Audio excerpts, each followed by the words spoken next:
अभी कुछ दिनों पहले हम लोगों ने पूजन प्रक्रिया में दीप प्रज्वलन के विषय में चिंतन किया था। इसके पश्चात कई लोगों की जिज्ञासाएं सामने आई हैं।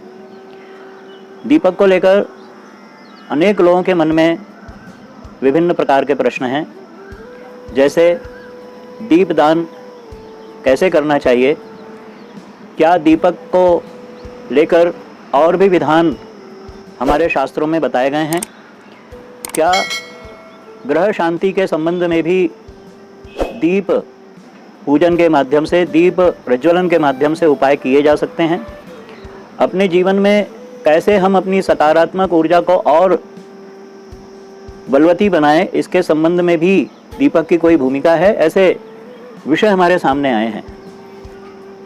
बहुत अच्छी बात है, आपके मन में इस प्रकार के प्रश्न उत्पन्न हो रहे हैं।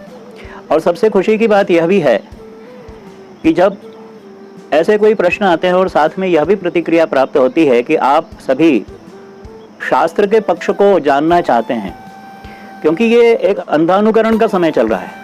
हर व्यक्ति यह चाहता है कि कम से कम समय में अधिक से अधिक लाभ कैसे प्राप्त किया जाए, और यह जो एक नगद वाला जो समय चल रहा है ना, कि हम तत्काल कुछ दें या कुछ भी हम कार्य करें और उसका प्रतिफल हमें उसी क्षण प्राप्त हो जाए, ये इस प्रकार की तमाम बातों ने हमारे समाज को बहुत दिग्भ्रमित कर दिया है।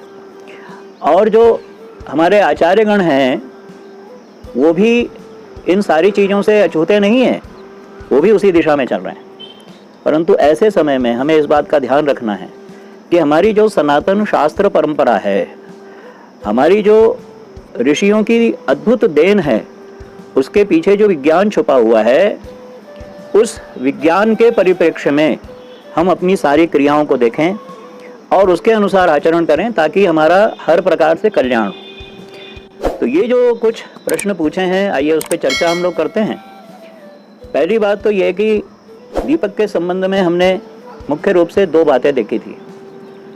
एक, हम नंदा दीप कैसे प्रज्वलित करें, जिसमें एक घृत का दीप होता है और एक तैल का दीप होता है। घृत का जो दीप है वह देवता के दाहिनी तरफ, और तेल का जो दीप है वो देवता के बाईं तरफ प्रज्वलित करना चाहिए। अब ये जो घृत का दीप है और जो तेल का दीप है, इनके विभिन्न प्रयोग क्या हो सकते हैं। देखिए, जो घी का दीपक है, इनसे भी हमारे विभिन्न ग्रहों की शांति होती है।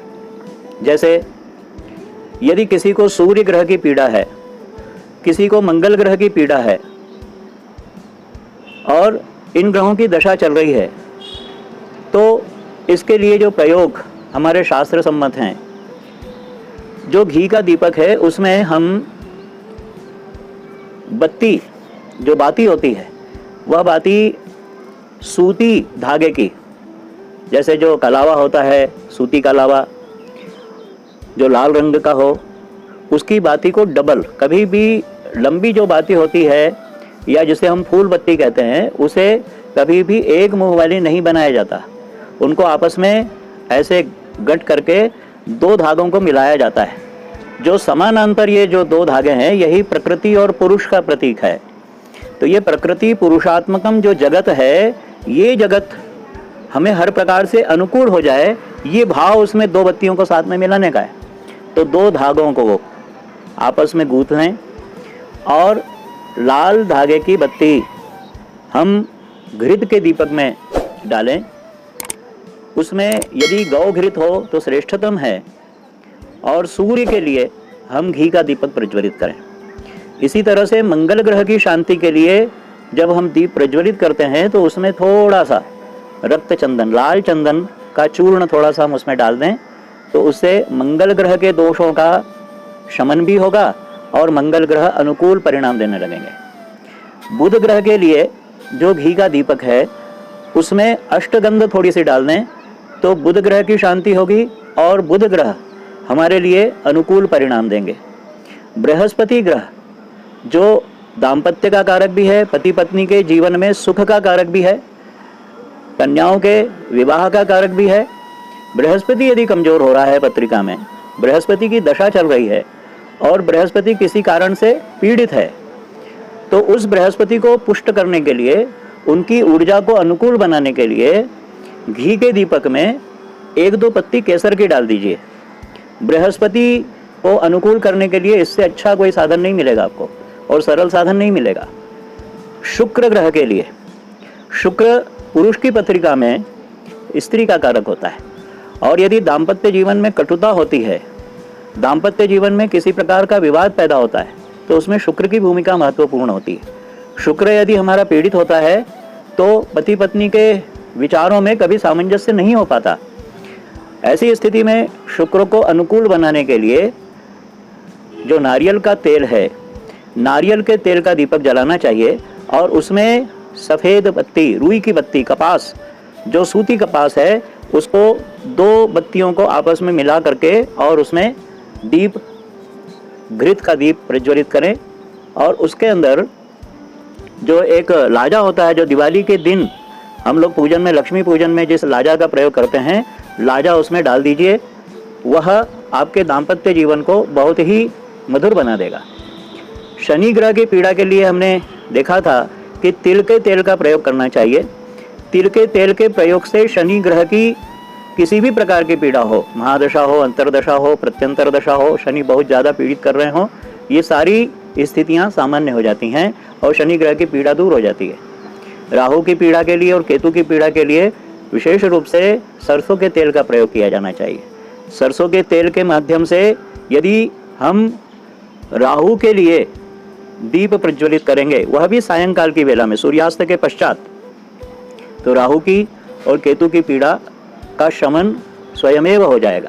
ये तो कुछ हमारे ग्रहों से संबंधित ये कार्य हुए।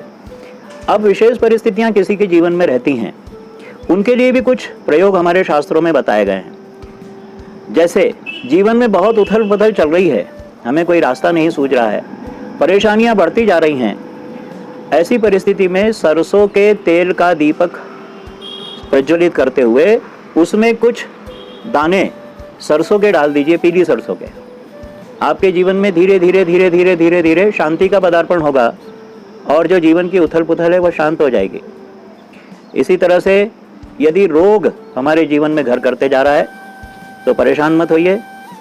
तिल के तेल में अथवा घी के दीपक में अथवा किसी भी तेल में जो आपके ग्रहों से संबंधित हैं, तेल या घी जिसके कारण रोग की उत्पत्ति हो रही है, उसमें कुछ दाने काली मिर्च के डाल दीजिए। आपके जितने भी रोग हैं उनमें बहुत आराम होगा और आपको अनुकूल रास्ता मिल जाएगा।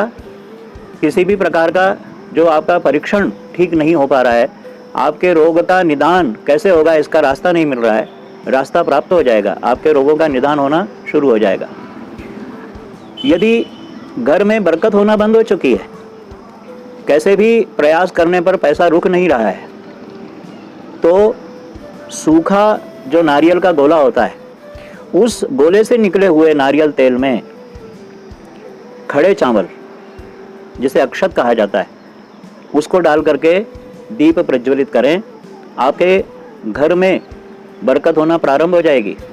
यदि उसमें लक्ष्मी जी की विशेष कृपा आपको प्राप्त करनी है तो वो जो अक्षत हैं, उन अक्षतों को थोड़ा सा आप हरिद्रा से, हल्दी से थोड़ा सा पीला कर लें या केसर से आप थोड़ा पीला कर लें और उसको दीपक में डाल दें। लक्ष्मी जी की कृपा भी आपको प्राप्त होगी। ये जो प्रयोग हैं ये अनुभूत प्रयोग हैं। ये ग्रंथों के माध्यम से विभिन्न, मेरु तंत्र है, स्वच्छंद तंत्र है, कामदुधा तंत्र है, कामाख्या तंत्र है, आदि आदि ग्रंथों में इनके गुप्त प्रयोग दिए गए हैं और ये गुरु परंपरा से भी प्राप्त होते हैं। तो ऐसे प्रयोग जो शास्त्र सम्मत हैं, इन प्रयोगों को हमें अपनाना चाहिए। ये अनुभूत है, ये कई वर्षों से, सैकड़ों वर्षों से, हजारों वर्षों से हमारी परंपरा में है, लेकिन हम इनको भूल चुके हैं। और ये प्रयोग लोग बताते भी नहीं हैं, इसलिए कि यदि वो बताएंगे तो कहीं ऐसा ना हो कि उनके पास लोग आना जाना छोड़ दें। तो आप इन प्रयोगों को करें, घर बैठे आप छोटे में बड़ा लाभ ले सकते हैं। तो ये कुछ रास्ते हुए। अब एक प्रश्न और यहाँ पर पैदा होता है। देखिए, हमारे घर में दीप जो जलाया जाता है बहुत अच्छा। अभी जब हम आपसे चर्चा कर रहे हैं, इसी बीच में एक प्रश्न और पूछ लिया है किसी ने, और ये बताया गया कि इस प्रश्न का भी समाधान हम लोगों के द्वारा और हम लोगों के बीच में होना चाहिए। बहुत अच्छा प्रश्न है कि यदि हमारे घर में देवता बहुत से हैं, जैसे पहले चर्चा में हुआ था कि पंच देवता हैं या कोई परिवार के देवता हैं, तो प्रत्येक देवता के लिए दीप रखना आवश्यक है कि एक दीप में पूरे परिवार के जो स्थापित देवता हैं उनका पूजन हो जाएगा, उनको दीप दर्शन हो जाएगा। इस संबंध में क्या सही दिशा है, ये एक जिज्ञासा सामने आई है। इसमें दो प्रकार के अभिमत हैं। पहला अभिमत यह है कि यदि हमारे घर में समष्टि पूजन होता है, समष्टि पूजन और व्यष्टि पूजन, ये दो प्रकार की पूजा विधि है। यदि हम केवल एक देवता के माध्यम से पूजन करते हैं, इसको व्यष्टि पूजा कहा जाता है। जैसे हमारे परिवार का जो मुखिया होता है, उसके माध्यम से कोई बात कही जाती है, ये व्यष्टि बात है। जैसे हमारे देश के संबंध में कोई भी एक महान जो अग्रणी व्यक्तित्व है, वह यदि कोई बात कहता है तो पूरे देश को मान्य होती है। विदेशों में जब हमारे यहाँ की बात की जाती है तो ये कहा जाता है कि भारत का यह निर्णय है। ऐसे ही हमारे परिवार में मुख्य देवता के माध्यम से जब सारे देवताओं का पूजन किया जाता है, तो इसमें हम एक दीप के माध्यम से सभी को दीप दर्शन कर सकते हैं। परंतु यदि घर में अलग अलग उपासना पद्धति है, और विशेष करके जहाँ पर देव मंदिर होते हैं, उन देव मंदिरों में कहीं गणेश जी की पूजा है अलग से, कहीं माता जी की पूजा अलग से है, कहीं राम दरबार की पूजा अलग से है, तो ऐसे यदि पृथक पृथक देव मूर्तियां हैं, तो प्रत्येक देव मूर्ति के सामने दीप पृथक होना चाहिए। घर में भी यदि अलग अलग देवताओं की साधना करने वाले साधक अपने घर में हैं, तो फिर जिस देवता की साधना की जा रही है, उस देवता के लिए पृथक से दीपदान किया जाएगा। एक दीपदान की विधि पितरों के लिए भी है। क्या होता है, देवताओं के लिए जो दीपदान है मुख्य रूप से वह पूर्णिमा के दिन, और पितरों के लिए जो दीपदान है वह अमावस्या के दिन किया जाता है। तो दीपदान एक ऐसा अनुष्ठान है जिससे देवता अथवा पितर बहुत ही प्रसन्न होते हैं, क्योंकि यह माना जाता है कि जो पितृ मार्ग है उसमें हमारे द्वारा किया गया दीपदान ही उन्हें मार्गदर्शित करता है, उनके लिए पथ प्रदर्शक बनता है हमारे पितरों के लिए। और देवताओं के लिए वह जो दीपदान है वह उनके दर्शन हमें कराने के लिए एक माध्यम बनता है। तो ऐसी परिस्थिति में दीपदान का बहुत महत्व है। जब हम कहीं किसी तीर्थ क्षेत्र में जाते हैं, गंगा नदी के किनारे पहुँचे, नर्मदा जी के किनारे पहुँचे, सरयू जी के किनारे पहुँचे या किसी और तीर्थ में पहुँचे, उस तीर्थ में जाकर के जब भी हमें तीर्थ अनायास प्राप्त हो जाए, तब अपने पितरों के लिए हमें दीप दान करते हुए दीपों को प्रवाहित करना चाहिए।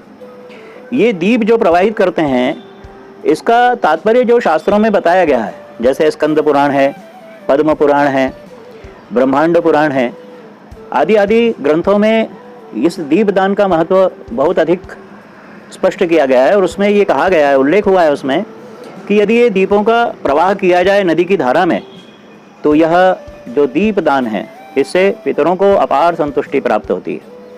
तो ऐसे तीर्थ अनायास प्राप्त हो जाए, नदी का तट हमें प्राप्त हो जाए, तो अपने पितरों के लिए दीपदान करना चाहिए। वैसे भी अमावस्या के दिन रात्रि में यदि पितरों के लिए दीपदान किया जाए, उनके लिए एक दीपक जलाया जाए, अधिक न एक ही दीपक यदि जलाया जाए, तो पितरों की संतुष्टि का कारक होता है। कैसे, उस दीप को हमेशा एक बत्ती का जलाना चाहिए, उसमें डबल बत्ती नहीं लगती, दो बत्तियां नहीं लगेंगी उसमें केवल एक बत्ती का प्रयोग होगा, और दीप जो होगा वो पितरों के निमित्त सूर्यास्त के पश्चात जलाया जाएगा। तो यह हुआ पितरों के लिए दीपदान।